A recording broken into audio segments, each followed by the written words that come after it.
This is Actualize Freedom, straight talk on growing clicks and conversions on Amazon FBA from people doing it every day. Now here's your host, digital marketing acrobat, Danny Kenji Carlson. What's up, guys? Danny Carlson here with the Actualize Freedom podcast, and there has been change afoot in the Amazon space when it comes to reviews, when it comes to seller feedback, and making sure that you have social proof for your products so you can actually sell and have a high conversion rate. So who better to being on the podcast than the very first double guest podcast? We got Mr. Michael Melgar and Tygh Walters here from Seller Smile.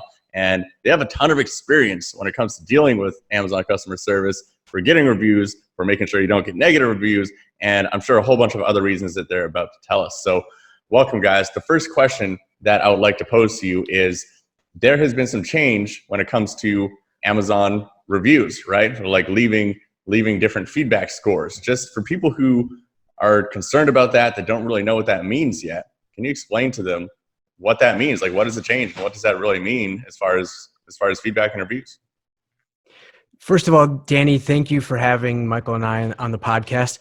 I'm a big fan, especially your episode with Casey Goss was amazing. If your listeners haven't heard that one, go back and check it out.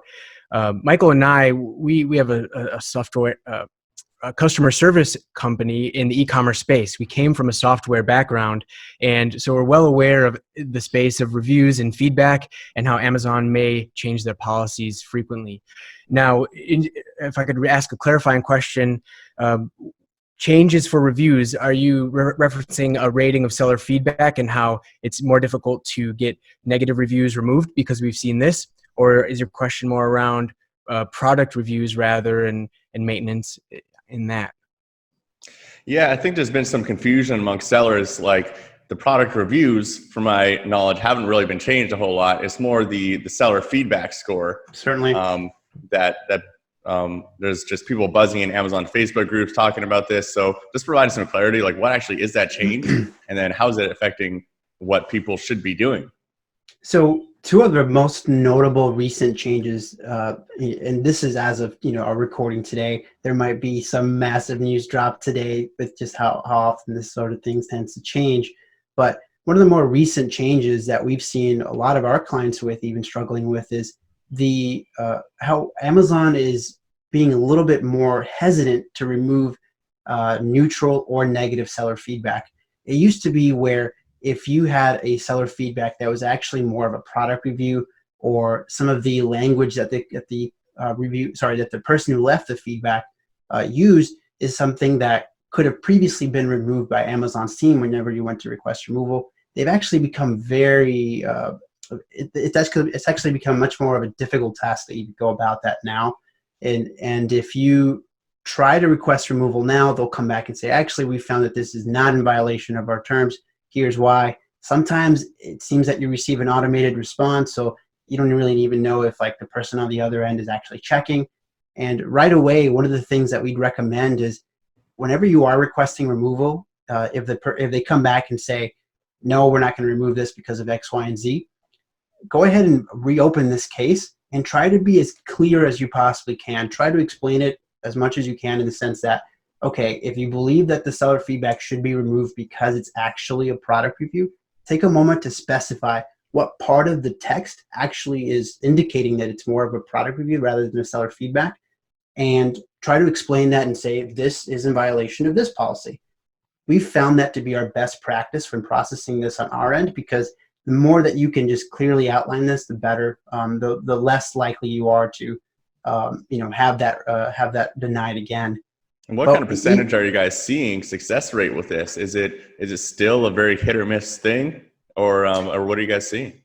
It's even then, it's a very, very hit or miss thing. I mean, it kind of depends on the day. There's days where where perhaps the feedbacks that we open are very straightforward. They tend to be removed. There's other times where it's not as straightforward and it just doesn't, even after repeated attempts, we'll try to clearly outline it even further. It still isn't removed. So it's honestly, it tends to be hit or miss. Another way we manage this, sorry for interrupting, Michael, is that with our clients, we'll keep some sort of shared tracker. This is usually in the form of a Google sheet. And in there, we can list the seller feedback in question, the date we took certain actions on it, and we'll have maybe a 2 to 4 step workflow where our team is working on getting this removed.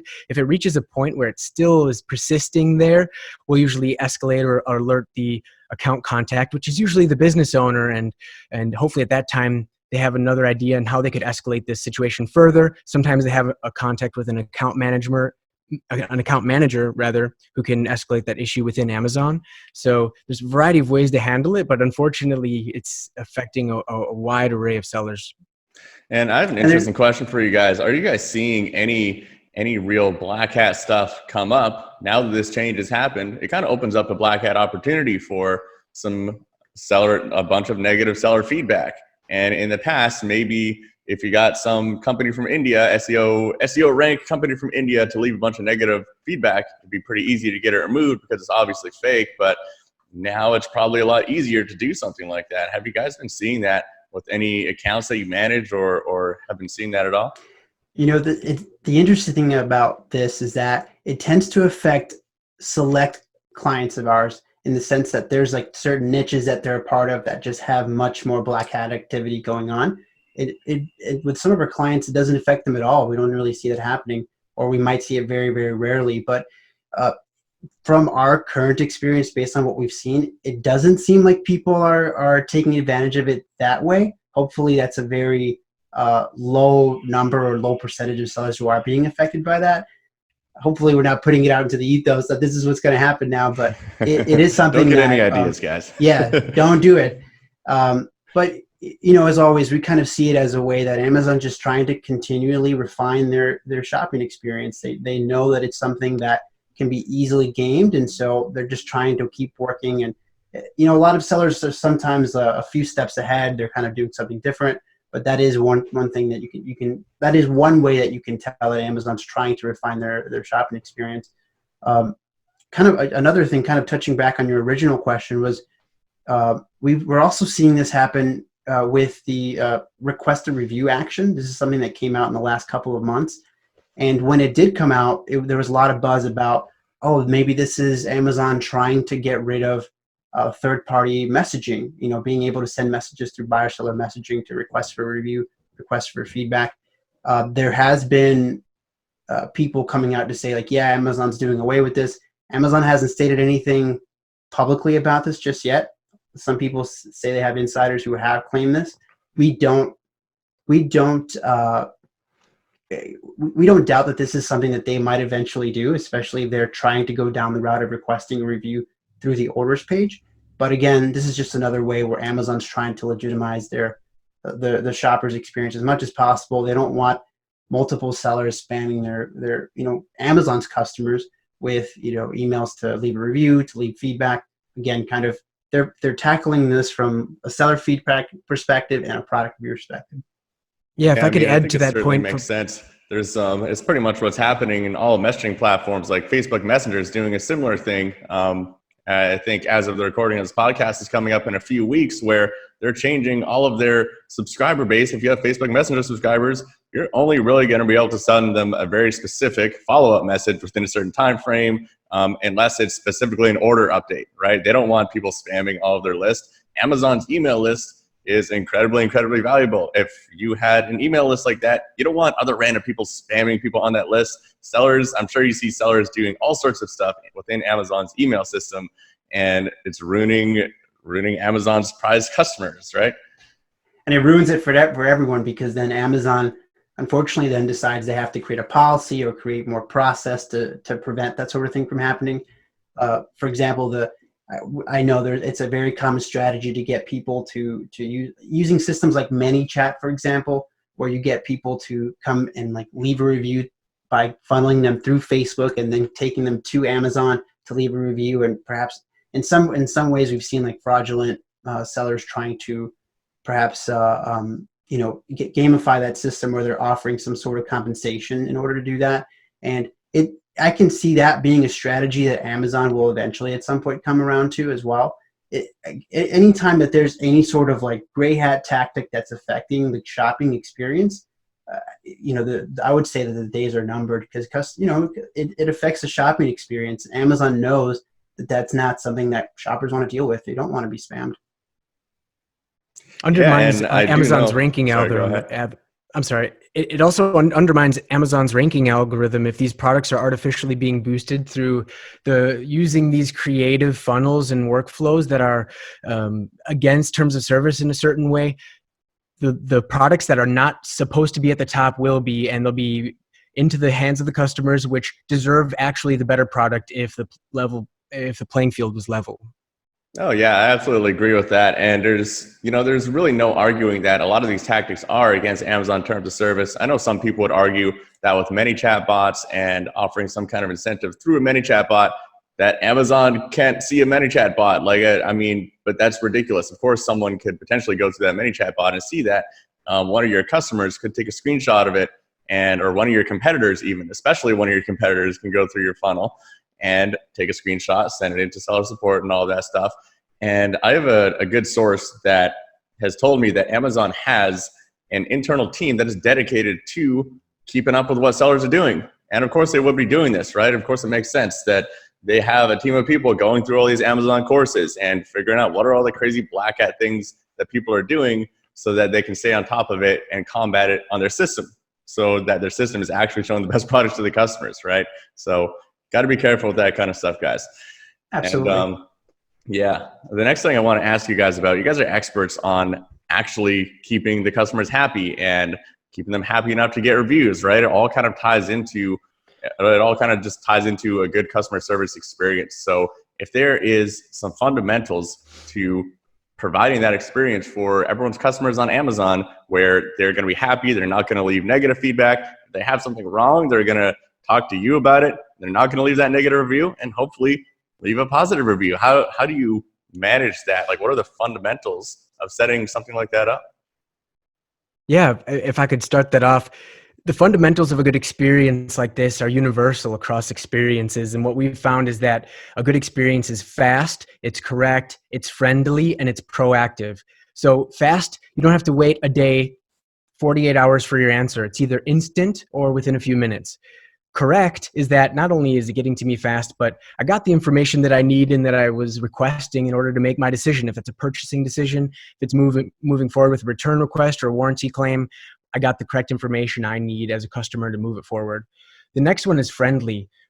We can be fast and correct, but if it sounds robotic and sterile and plain and boring, it's like customer's not going to feel emotionally engaged with that conversation. So we stress with our team when we're training all the time, and there's certain key points to hit. Addressing the customer by their first name, use your emojis, put a smiley face in there if it's a lighthearted topic, really connect with them, pull out a detail from their response. Did they talk about this was a gift for their daughter? Are they taking this on their hiking trip? Things like that to connect.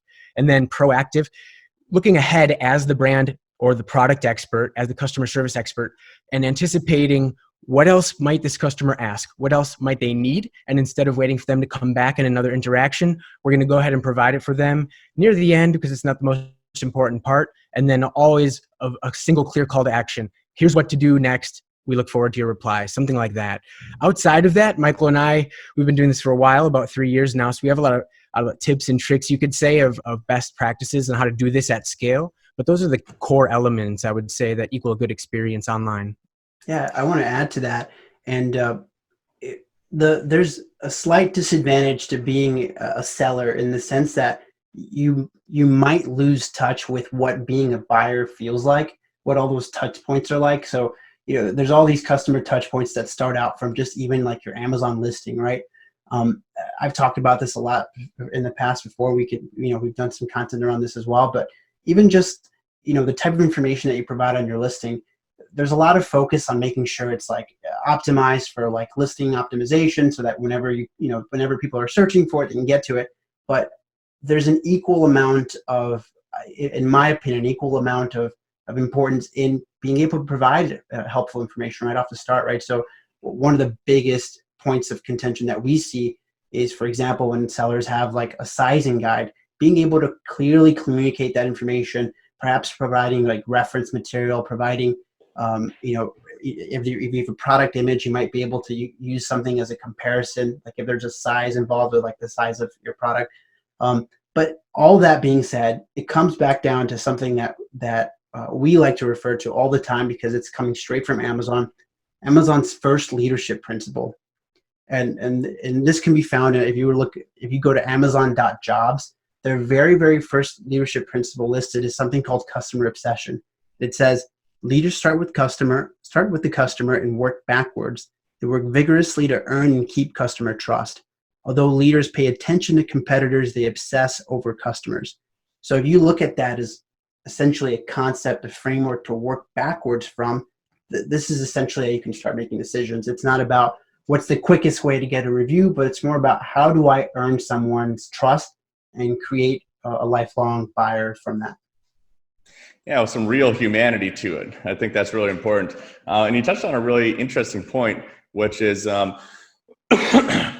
which is actually having the listing be optimized in the first place. And I see that pretty often. Kenji ROI doing as much listing optimization as we do. We had an interesting example actually of a client who we got their product photos back, and they came back and they're unhappy. They're like, whoa, in all the photos, my product looks like this, and it's like that. We can't have this, that you can't show this part of the product. And we had to talk to them like, that's actually what your product looks like. If we go and edit out all of that ugly looking part of your product, there's going to be a difference between the expectation all of your customers have and what shows up in the box of their house. That's not good. You're asking for 1-star reviews. So sure, we got a graphics team that can make your product look amazing and way better than it actually is, but that's probably a bad idea. What do you guys think about that? Your customers are not stupid. It's normal everyday people like ourselves. If you ever need something, and right after this call, I might need to go and buy dog food, right? I want to be able to trust who I'm buying from, and I'll look at things like seller feedback to see how they handled that interaction in the past. Trust is such a core component of a purchasing experience, in that it seems like this philosophical concept, but it's really not. It just comes down to being very, as you mentioned, very straightforward, very clear and concise about what they're getting, things to look out for, and that'll help prevent issues in the future. That'll help prevent a return. It won't hurt your return rate. That'll help create more repeat buyers, and it just kind of all feeds into it. Awesome. And Ty, you touched on this a little bit as well. Doing this at scale, this is something that you guys obviously have to have immaculate systems in place to fulfill for so many different sellers at the same time. So you probably have some great tips that could be applied to small to medium to even large size e-commerce businesses. So what are some of these principles or systems that you guys have in place when it comes to managing things at scale with dozens of messages, or sometimes I'd imagine more than 100 messages a day on a single account? Certainly. Yeah. Let's just start at the place that customer service is a 7-day-a-week job. Amazon has set that precedent, and they're expecting sellers to be there. So realistically, just at that fact, it's no longer a one-person job. And we still see many business owners with one customer service expert on the team working 7 days a week all year long. So we believe that's unsustainable. We need to spread that knowledge out a little bit. So first step to being efficient is have redundancies in your agents. You have multiple people on your team that can perform the same type of work. This is difficult because there are differences in personal knowledge and experience with e-commerce in general. And with Seller Smile, that's what we try to do, is create this environment where we're constantly training and we're having these expert guided sessions. One agent might instruct the others, and it's on this rolling basis. So not only can we be really efficient, but we can also be up to date on the newest changes in the inventory or any changes to the business. So Michael and I, if you're familiar, we have a product management background where we're running different types of planning systems. This is Scrum and Agile. And these systems are set up to be as efficient as possible, where the vitals are covered in the most efficient amount of time. And we're meeting with a really nice schedule. It's short stand-up meetings right away in the morning, and then larger meetings throughout the week. So if we're very intentional about the way that we plan our time as an entire team, when we do get together, we can cover the important things that matter so we can deliver customer service at a high level. And related to that is how all this information needs to be kept in one central location. It can be linked to other areas, but for example, in our case, we have what we call the standard operating procedure document for each of our clients.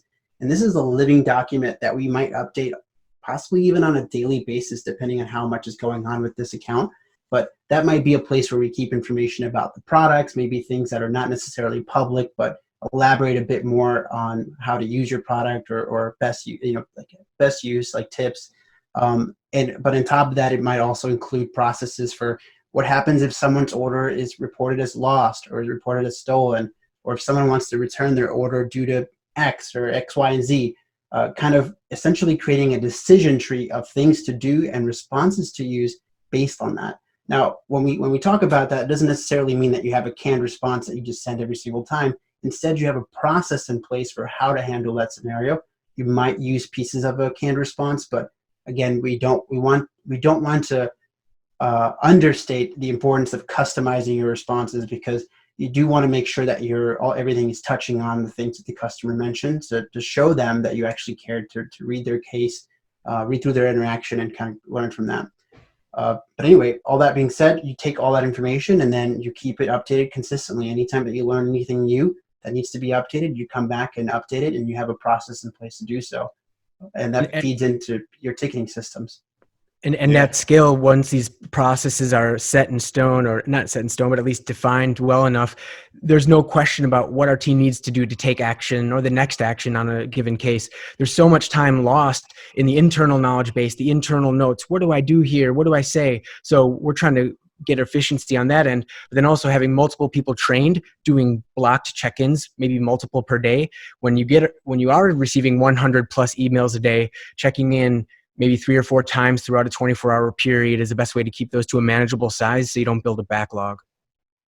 Yeah, well, I'll just reiterate as well, like what you said about redundancy. I think that's something a lot of entrepreneurs really underestimate, the importance of that in your entire business. Anything that is super core and key to the business should have redundancy outside of maybe the most important things that you, the business founder or the CEO, are focused on.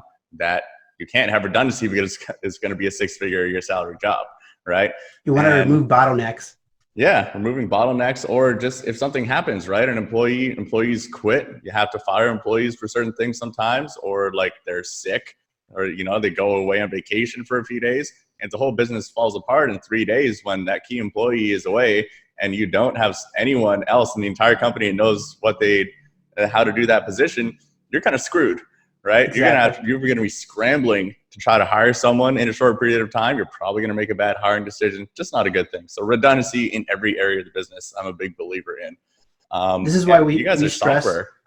Yeah. So I was going to say, this is why we stress the importance behind documentation, because in our experience, we've worked with many sellers who, if you're a seller who's doing things right on Amazon, you're probably very savvy and you just have a lot in your head. So you're just used to providing guidance all the time. But as you begin to scale, that's just not going to work. You won't be available there to answer all those questions. So it becomes that much more important that if you find yourself repeating something more than one time, document it.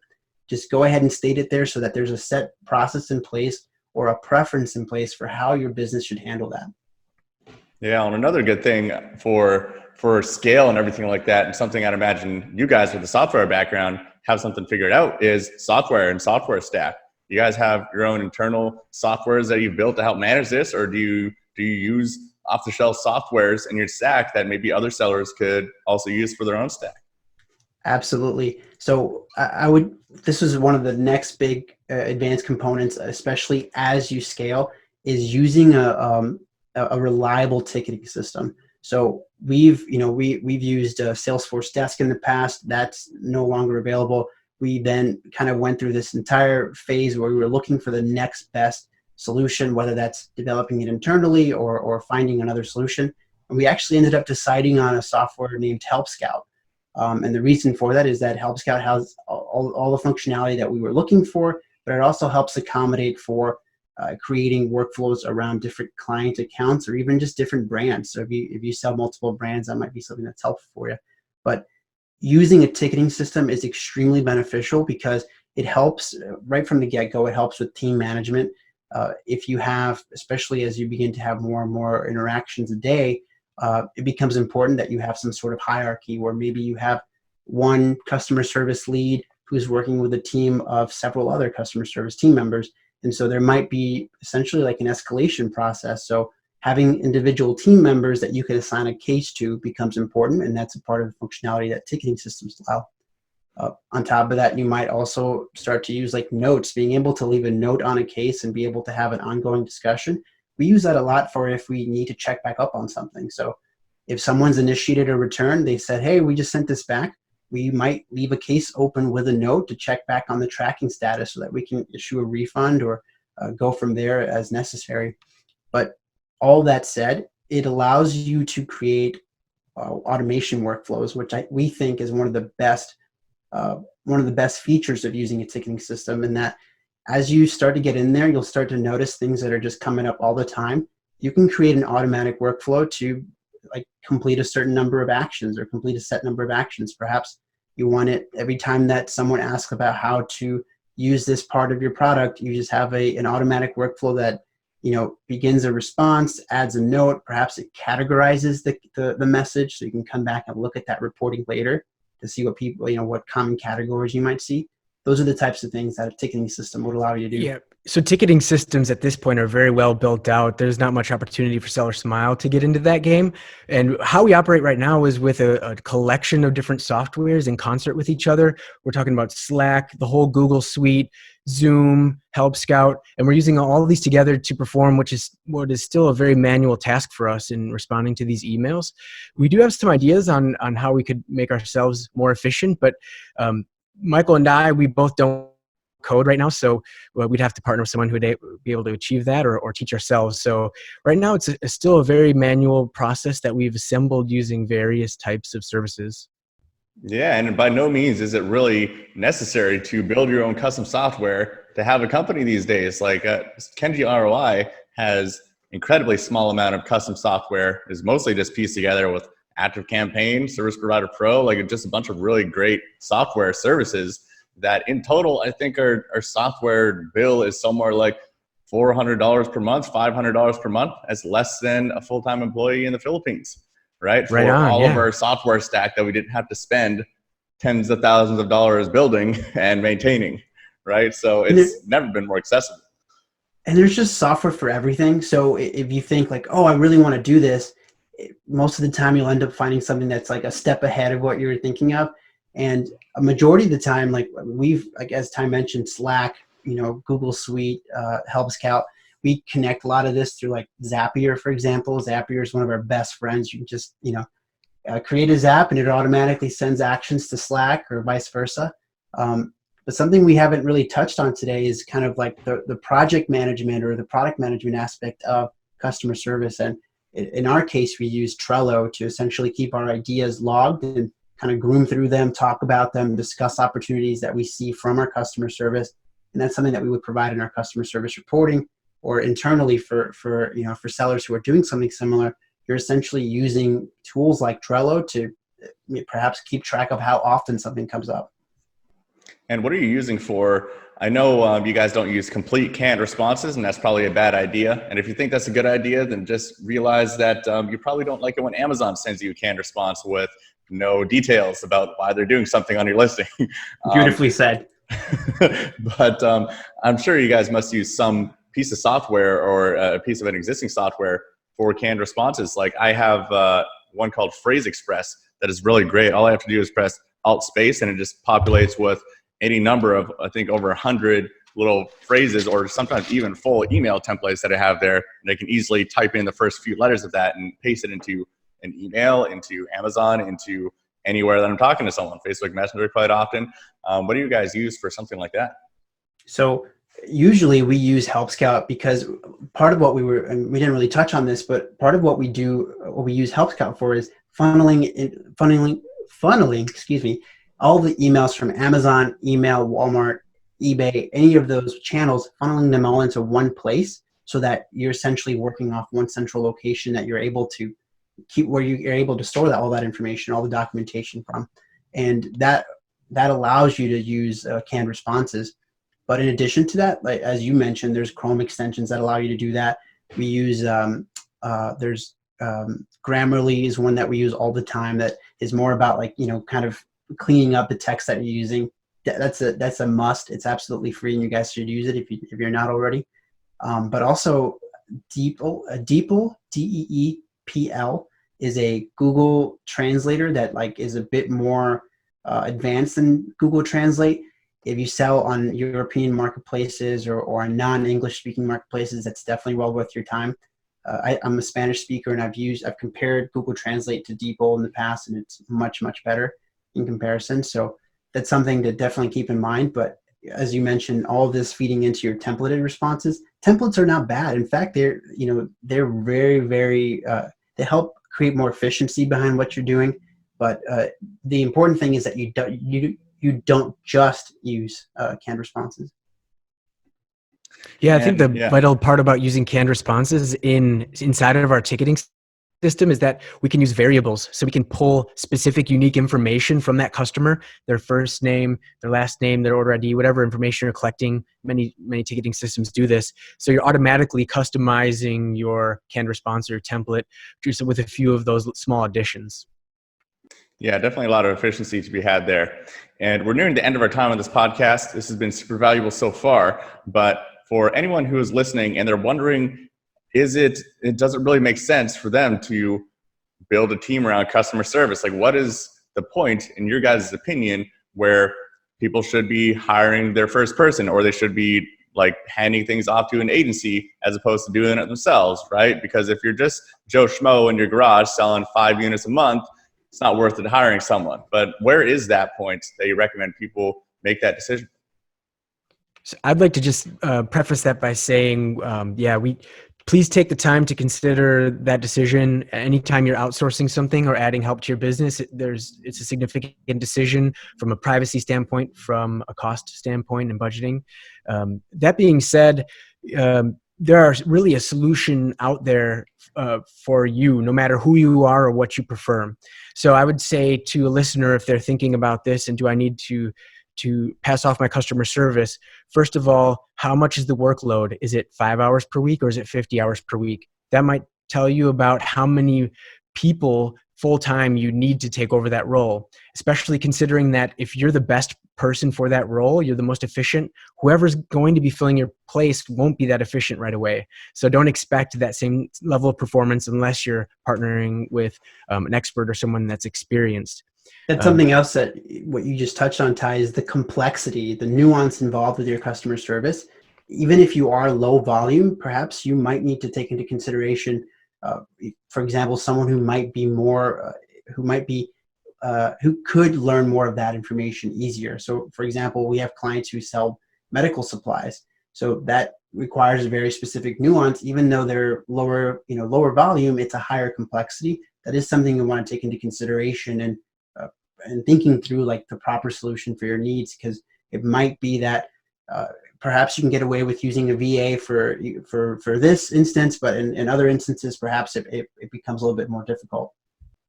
When there's real consequences for the customer service, not giving you the right information to someone just like completely destroyed their hip or something. Absolutely.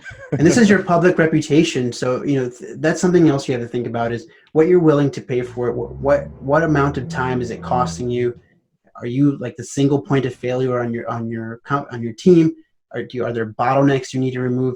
Those are the types of things that you can think about. And in our case, most of the time, we've had clients who approach us who might be doing it themselves, or we have clients who might have like 1 or 2 people doing their customer service. Most of the time, what ends up happening is that we are essentially taking on a lot of the repetitive tasks that need to scale. And the people who are working there already are essentially just freed up to work on other more high value tasks.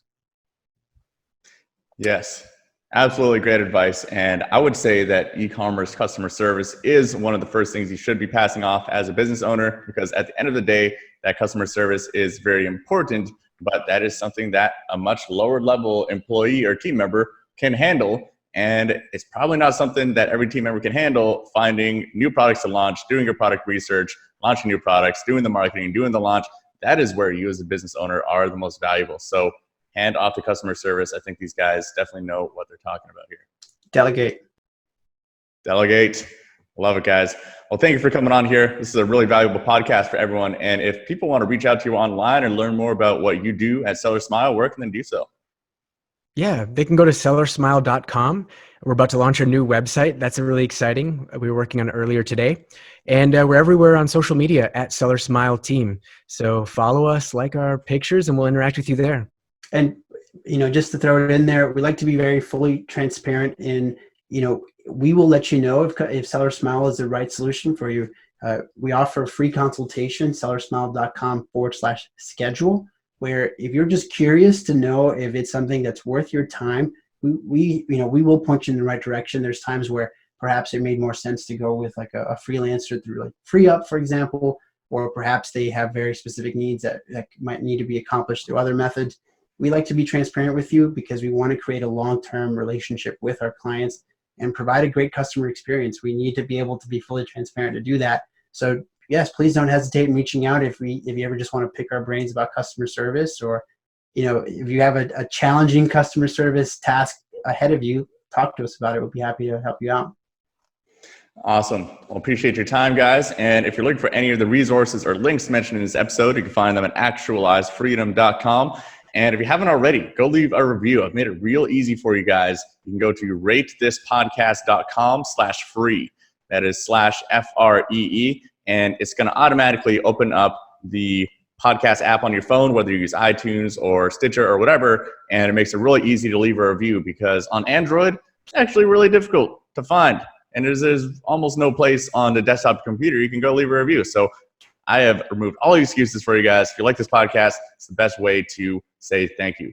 But until next time, guys, show notes at actualizefreedom.com. Go check out Seller Smile, and see you guys next time. For show notes and resources mentioned in this episode, visit kenjiroi.com.